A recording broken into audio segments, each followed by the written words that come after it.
D-Day와 V-Day. 자, 오늘 성탄절에 이 제목을 가지고 함께 말씀을 나누기를 원합니다. D-Day가 뭐고 V-Day가 무엇일까? 이게 궁금하실 거예요. 이제 D-Day라는 단어가 처음 등장한 것이 1940년도에 1944년인가요? 그때 노르망디 제2차 세계대전 때 노르망디 상륙 작전이 있었습니다. 그때 아이젠하워 나중엔 대통령이 되죠. 그 장군이 이 노르망디 상륙 작전을 이제 진두지휘하면서 그 노르망디 상륙 작전의 그 날을 D-Day라고 했어요. D-Day. 그래가지고 사실은 전세가 연합군이 굉장히 불리했는데 이 노르망디 상륙 작전에서 승리함으로 말미암아 전세가 완전히 역전이 됩니다. 그리고 1년여가량 계속 전쟁이 벌어지다가 결국은 이제 연합군이 승리를 하게 되죠. 연합군이 승리를 해요. 그 날을 V-Day라고 합니다. V-Day. 그러니까 D-Day라고 하는 것은 뭐냐 하면 어떤 일을 성취를 위한 시발점이 되는 것. 그게 바로 D-Day입니다. 그리고 V-Day는 뭐냐? 그 일을 완전히 성취하고 종결하는 종결점. 그날이 바로 V-Day이죠. 자, 그럼 성경이 말하는 D-Day는 어디고 V-Day는 어느 날일까요? 자, D-Day는 바로 오늘입니다. 예수 그리스도가 오신 날이 바로 D-Day죠. 자, 노르망디 상륙 작전에 성공한 것처럼 하나님께서 독생자 예수 그리스도를 이 땅에 보내신 거죠. 그게 바로 D-Day인 것입니다. 그래서 말세는 언제부터 말세냐 하면 지금이 말세가 아니라 예수님이 오신 날이 말세인 거예요. 왜냐하면 돌이킬 수가 없어요. 핑계댈 수가 없어요. 예수님이 구원자로서 이 땅에 오셔서 복음을 선포하는 그 순간, 그래서 주님이 가장 먼저 선포한 것이 뭐냐면 회개하라. 그 다음 뭐가 왔다고요? 천국이 가까이 왔느니라. 그 예수 그리스도가 왔기 때문에 이제는 D-Day가 된 거죠. 그리고 십자가와 이제 부활을 통해서 예수 그리스도가 완전하게 승리를 예표하신 것이고, 그리고 최후 승리의 날은 언제냐 하면 예수 그리스도가 지상 재림하시는 마지막 순간인 것입니다. 그러니까 D-Day가 있었다는 것은 무슨 말이냐? V-Day가 있다는 것입니다. 할렐루야. 노르망디 상륙 작전에 성공했기 때문에 그것을 기점으로 해서 결국은 이제 전세를 역전하고 승리하게 된 거예요. 그래서 요한복음에 보면 빛이 어두움 가운데 왔다라고 말합니다. 캄캄함이 만민을 가리우리 어리니와 온 세상이 어두움 가운데 있을 때 빛 대신 예수 그리스도가 밝은 빛을 비추면서 이 땅에 오신 날, 그날이 바로 성탄절인 것이죠. 그래서 우리는 이 두 가지를 염두해야 되는데, 굳이 표현하자면 D-Day는 예수님의 초림이고 V-Day는 예수님의 재림인 것이죠. 첫 번째 D-Day를 우리가 한번 살펴보려고 합니다. 이 성탄절이 얼마나 우리 인류에게 또 우리에게 얼마나 소중한 날인지를 우리가 알 수 있다는 것이죠. 예수님이 오셨기 때문에 우리가 사는 거예요. 창조주가 오신 거예요. 저는 기가 막힌 게 뭐냐면 창조주가 그 캄캄한데 그 마리아 뱃속에 10달을 있었다는 게, 이야, 어떻게 창조주가 그럴 수 있어요? 이게 신비예요. 아까 우리 노래했잖아요. 그죠? 그가 오신 이유, 그가 오셨기 때문에 우리가 살아나는 거죠. 이 놀라운 날이 바로 성탄절인 겁니다.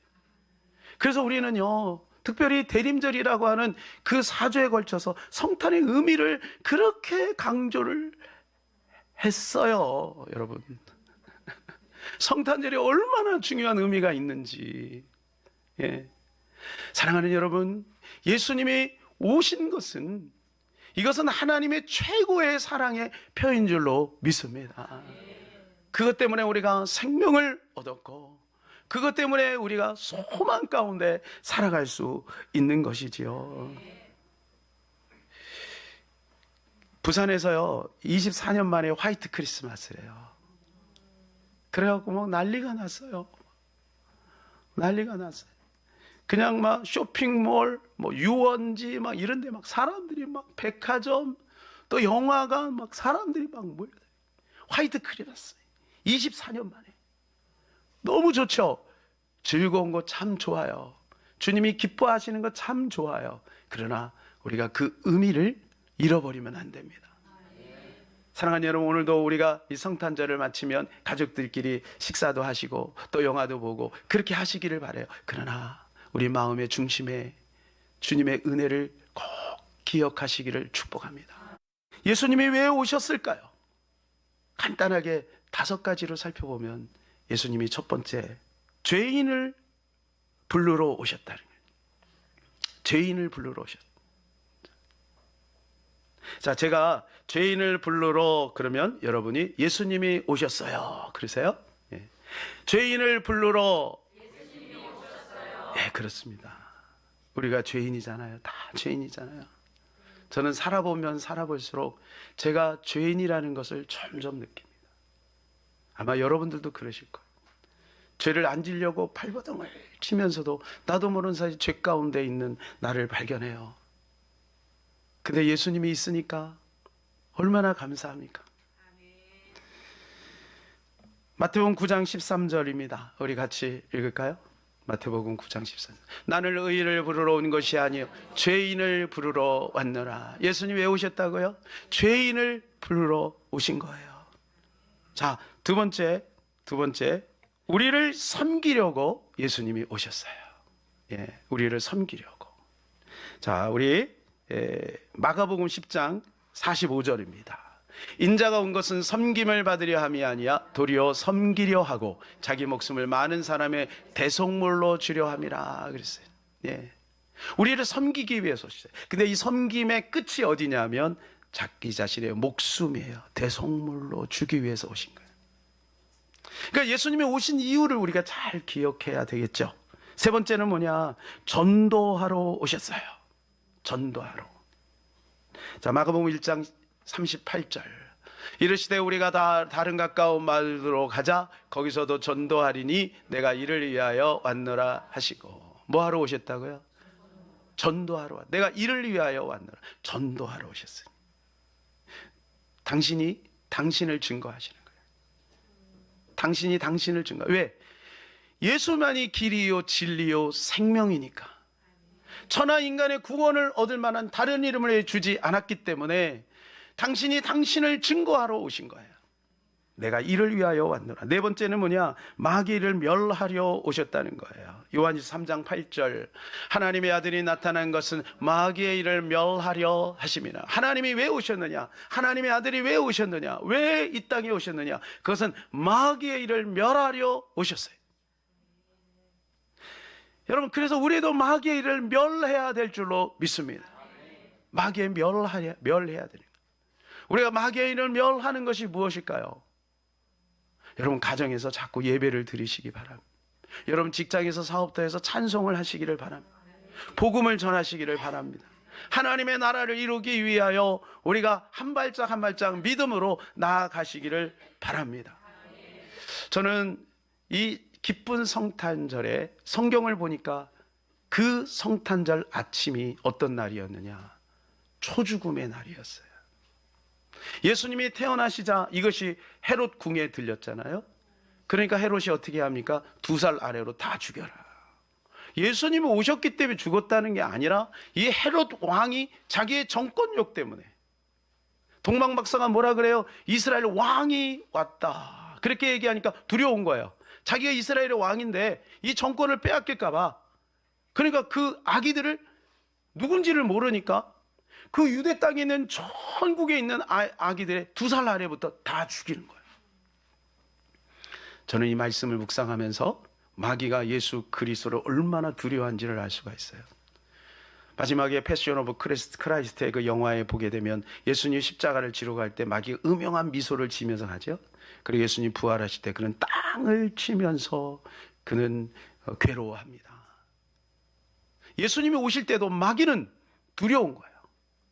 헤롯을 성경은 마귀로 표현합니다. 그래서 예수님의 헤롯을 뭐라 그러냐면 원수라고 표현했어요.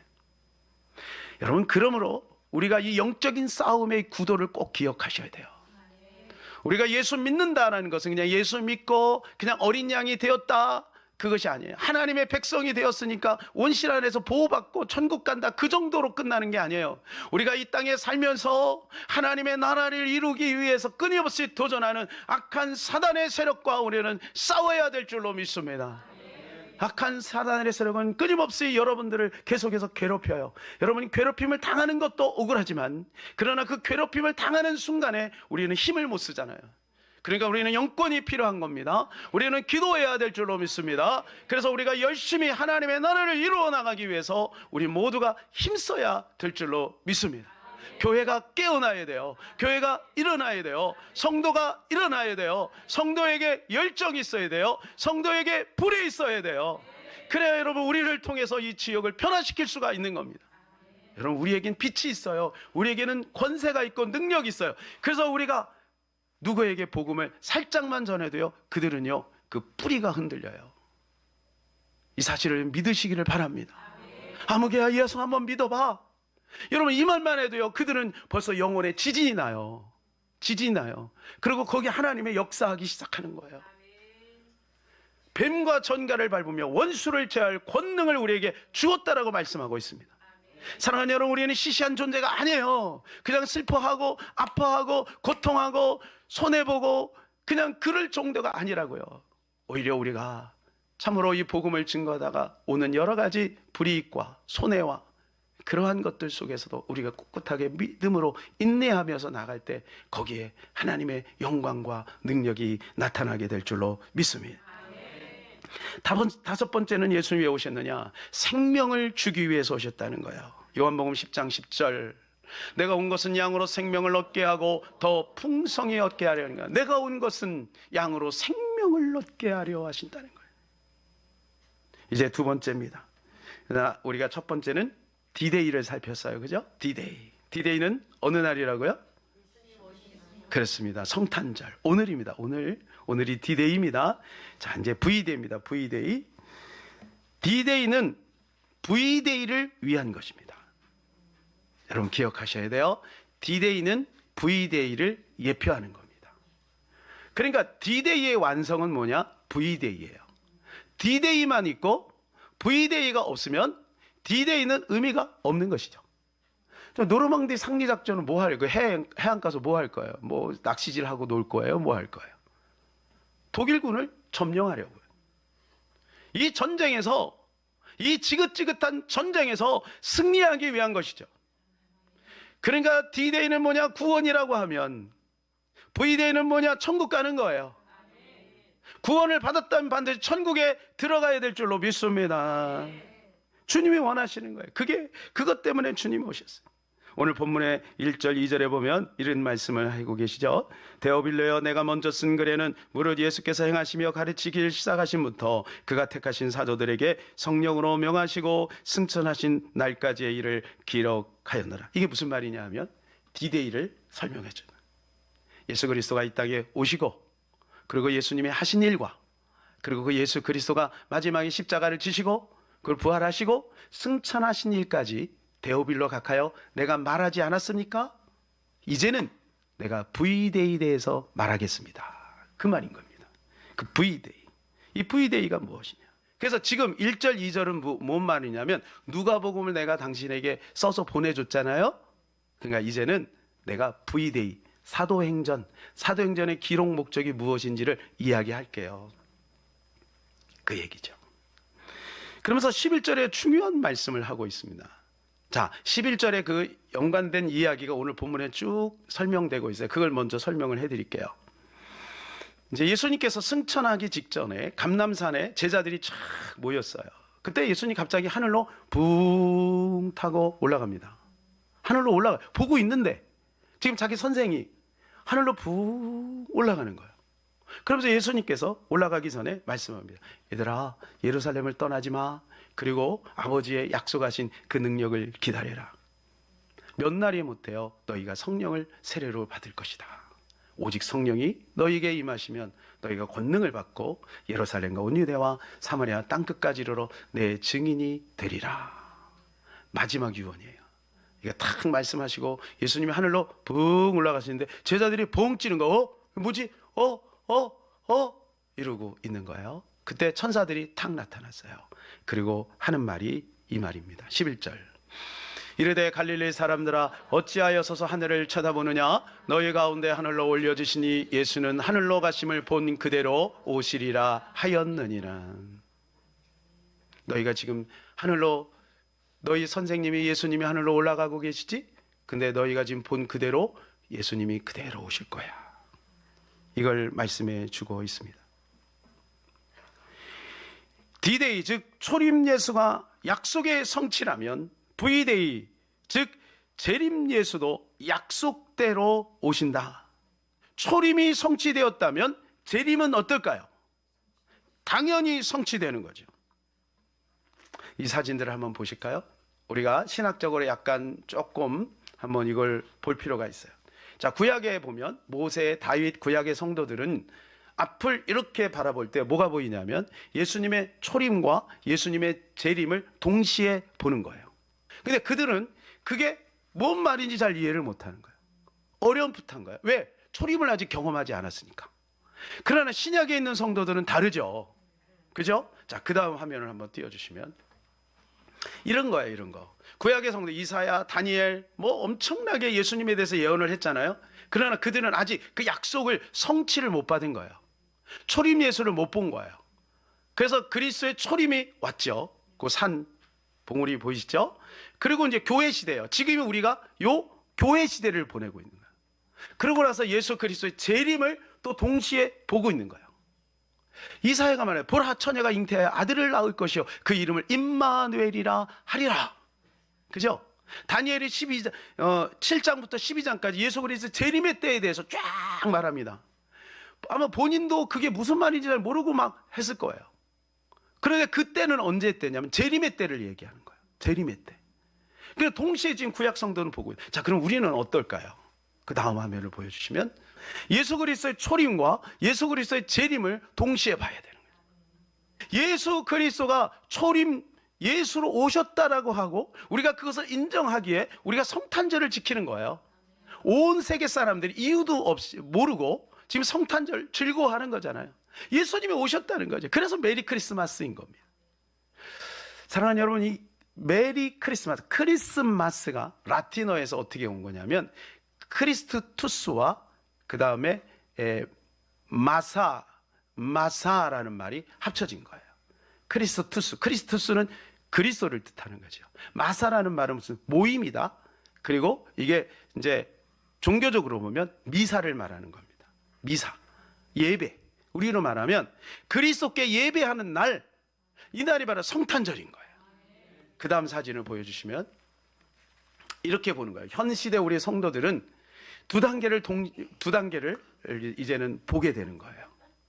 아시겠죠? 자, 보세요. 첫 번째 단계가 휴거입니다. 휴거. 예수 그리스도가 이제 공중에서 우리를 부르시죠. 그죠? 예, 그게 휴거예요. 그 다음에 이제 두 번째 단계가 그리스도의 지상 재림이에요. 근데 그 사이에 뭐가 있냐면 환란기가 있는 거예요. 수많은 사람들이 예수 그리스도를 부인한다는 거예요. 그런 날이 온다는 거예요. 그 전에 우리는 어디 가야 돼요? 우리는 휴거 받아야 돼요. 할렐루야. 그날과 그 시는 모르지만 분명히 성경은 휴거에 대해서 말씀해 주고 데살로니가 전서 4장 5장에 주님이 위에서 그래서 우리가 들림을 받는다 이렇게 말씀을 해주고 있어요. 그리고 나서 이제 마지막에 예수 그리스도가 지상 재림을 하시는 거예요. 그게 이제 우리의 지구의 마지막인 것입니다. 마지막. 그거로 끝나는 거예요. 그리고 이제 불심판이 이제 벌어지게 되고 천국 백성, 지옥 백성으로 딱 나눠져서 영원히 천국, 영원히 지옥이에요. 이게 성경이 말해주고 있는 거예요. 성경은 분명히 우리에게 주님이 다시 온다고 누누이 강조하고 있습니다. 몇 가지 성경 구절을 한번 살펴보겠습니다. 누가복음 12장 40절.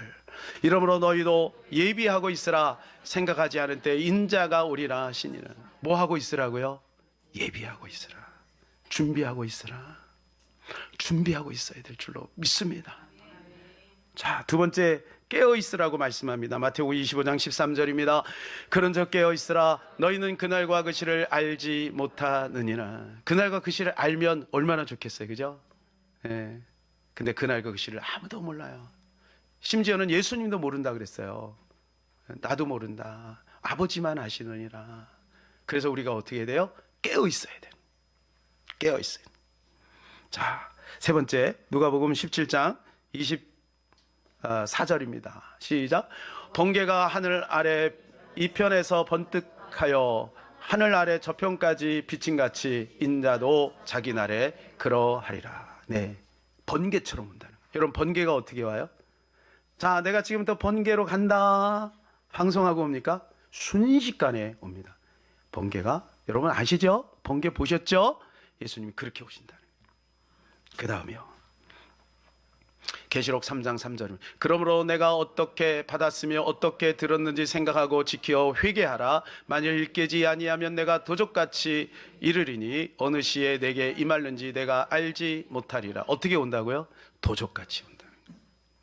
도적은 어떻게 해요? 미리 알리고 오지 않죠? 어느 날 갑자기 옵니다. 도적같이. 그 다음이요, 마태복음 24장 30절. 그때 인자의 징조가 하늘에서 보이겠고 그때 땅의 모든 족속들이 통곡하며 그들이 인자가 구름을 타고 능력과 큰 영광으로 오는 것을 보리라. 못 타고 오신다고요? 구름 타고. 아니, 예수님 무슨 손오공이야? 구름 타고 오게? 구름 타고 오신다. 그러니까 이 말은 하늘에서 오신다는 거예요. 하늘에서 오는데 이게 무슨 신비하게 오는 게 아니라 우리 눈에 보는 것처럼. 비행기가 하늘로 나르죠. 지금부터 100년 전에는 이 비행기가 하늘로 날 거라는 생각을 사람들이 대부분 못했을 거예요. 근데 하늘에 지금 비행기가 날아다니잖아요. 예수님도 마찬가지예요. 무슨 구름 타고 오셔? 근데 예수님이 분명히 하늘에서 오신다. 자, 계시록 1장 7절 마지막입니다. 볼지어다 구름 타고 오시리라. 각인의 눈이 그를 보겠고 그는 찌는 자들도 볼터이요 땅에 있는 모든 족속이 그를 인하여 애곡하리니 그러하리라. 아멘. 왜 애곡할까요? 안 믿는 사람은요, 그날이 애곡의 순간이에요. 그러나 믿는 사람은 영광의 순간인 줄로 믿습니다. 우리는 그날을 기다리잖아요. 그날을 맞이하면서 우리는 기쁨으로 주님을 맞이하게 될 거예요. 찰스 웨슬레는 7,000개 찬송시를 썼는데 그 중에 5,000개 찬송가의 그리스도의 재림의 내용을 담고 있다고 합니다. 자, 그러면 우리가 이 VD를 바라보면서 어떻게 살아가야 될까요?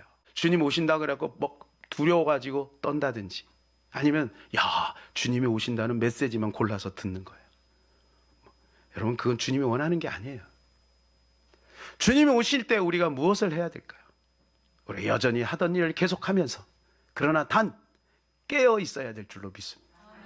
깨어 있어요. 노아 때와 같다 그랬어요. 시집가고 장가가고 먹고 마시고, 그때가 되면 수많은 사람들이 덫처럼 예수 그리스도가 임하게 된대요. 덫은 뭐예요? 갑자기 탁 물리는 거죠. 그러니까 준비가 안 된 거예요. 뭐 때문에? 술 취함과 방탕함과 생활의 염려로 말미암아 그날이 덫과 같이 임한다 그랬어요. 사랑하는 여러분, 오늘 D-Day를 우리는 맞이했습니다. 이제는 V-Day를 바라봐야 될 줄로 믿습니다. 늘 깨어서 승리하는 저와 여러분 되시길 주님의 이름으로 축복합니다.